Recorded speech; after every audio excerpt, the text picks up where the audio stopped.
the 1971 Mr. Olympia competition. Now, the 1971 Olympia was a very important contest in the history of bodybuilding for a number of reasons. Number one, this was the first year that Arnold ever defended his title. And number two, interestingly enough, Arnold was the only competitor at the 1971 Mr. Olympia competition, but I'll get to that in a minute. Number three, this was the first Olympia held outside of the United States. It was actually held in Paris, France, and it's typically held in New York up until that point. Number four, 1971 was the first year that the IFBB implemented their non-sanctioned policy. So essentially what the non-sanctioned policy was when an IFBB bodybuilder would compete in a rival organization like the AAU or like NABA, they would be disqualified from upcoming IFBB shows or even banned from competing in the IFBB altogether. And that is what we saw happen to Lee Priest in 2006 when he competed in a non-sanctioned event and the IFBB ended up banning him for life. And that is why you see so many videos of Lee Priest talking negatively about the IFBB, because arguably it's kind of a stupid rule nowadays, but it made sense back in the day, and I'll get to that later. So also, to put things in perspective, in 1971, the total prize money purse for that Olympia was only $1,000. So to put that in perspective, in 2016, Phil Heath got $400,000 for winning the Olympia, and I believe the total prize money purse for men's open bodybuilding in 2016 was close to $700,000. So from 1971 to 2016, we went from $1,000 in prize money to almost $700,000 in prize money. And the reason for that, a lot of people say, was this 1971 Olympia that really set a lot of things into motion in terms of making the Olympia the premier bodybuilding competition that it is today. So back in 1971, the Olympia was actually not the premier competition. The Olympia had started in 1965, so in 1971, the Olympia had only been around for about 6 years. So in the 70s and 60s, and even the 50s, the NABA Mr. Universe competition was really the crown jewel of bodybuilding, and that's the show that everybody wanted to win. And the reason being is because the NABA Mr. Universe was way more established than the Olympia. The Mr. Universe competition had been around since 1950.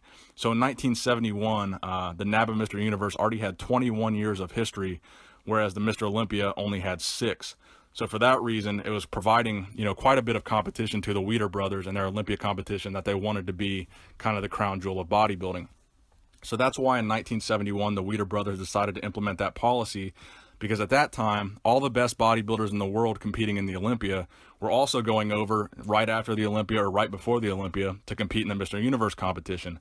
And the Weider brothers didn't like that. They wanted the Mr. Olympia to be the Mr. Olympia. They didn't want the Mr. Olympia to also be the NABA Mr. Universe. They wanted the Mr. Olympia to be the IFBB Mr. Olympia and only the IFBB Mr. Olympia. They didn't want them having all these other titles from other federations. They wanted their title to be the title, and they wanted their guys to be their guys. So that's why they implemented this policy. And it worked. So basically this year, the 1971 Olympia that year, the reason why Arnold was the only competitor is because the other 3 competitors were all disqualified for competing in rival organizations. So Arnold's main competition was Sergio Oliva, and Sergio Oliva was disqualified for actually competing in that NABA Mr. Universe a week prior to that Olympia competition. So that is the reason Sergio was not there, and a lot of people were disappointed that they couldn't see him go head-to-head with Arnold, because he was Arnold's main competition that year and in other years as well. So other competitors that got disqualified were Roy Callender and also Franco Columbu, Arnold's buddy. So those 2 guys got disqualified as well, but Franco and Sergio were also allowed to guest pose at this show, because the Weider brothers knew the fans were going to be disappointed if they didn't see a good, pose down, or they didn't get to see Sergio pose, they didn't get to see Franco pose. So they actually allowed them to guest pose, but they did not allow them to compete. So that is why in a lot of the photos you'll see Sergio posing on the 1971 Olympia stage, but he's kind of, not in Olympia shape. He kind of looks like he's in off-season condition, and that's the reason why. So also it's important to note that in the background of a lot of these photos, you're going to see 1971 Mr. Universe written on the banner. And the reason for that is because the IFBB also had their own Mr. Universe competition, which they held in the same venue, the same week of that 1971 Olympia. So back in the 70s and the 60s, and I think even into the 80s, there was actually 3 different Mr. Universe competitions. I believe it was NABA, IFBB, and AAU all had their own Mr. Universe. And I think there was like a Mr. Universe Pro and then an amateur, and there's all kinds of different Mr. Universe titles. So when you hear people talking about Mr. Universe, it could be any one of those 3. But back in the day, the NABA Mr. Universe was the really big title to win. So after that year, the Olympia gained a lot of traction, and pretty much everybody stopped competing. Well, not everybody, but most of the main bodybuilders stopped competing in those rival organizations, and they started competing only in the Olympia. And that non-sanctioned policy really made the Olympia kind of a coveted title because people were being disqualified and prevented from competing. So everybody kind of recognized the Olympia as now becoming, this is the title that we all want, this is the title that we need. And from that point on, the Olympia really gained a lot of steam and momentum in terms of being one of the best titles that you could possibly win. So a lot of people think that Arnold was simply handed the trophy because he was the only one that showed up, and technically that's the case. But I think that Arnold actually came correct, and he actually came in one of the best shapes of his entire career. In my opinion, Arnold's best years were 1971, 1973, and 1974. So in 1971, which is the Olympia that we're talking about now, Arnold claims to have weighed 246 pounds.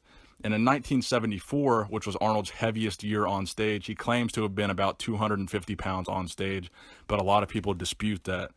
So in the 1971 Olympia, Arnold was pretty big, and he was really conditioned, as you can see from these photos. In my opinion, it's one of Arnold's best 3 appearances. So let me know what you guys think in the comment section below. Do you think Arnold looked good?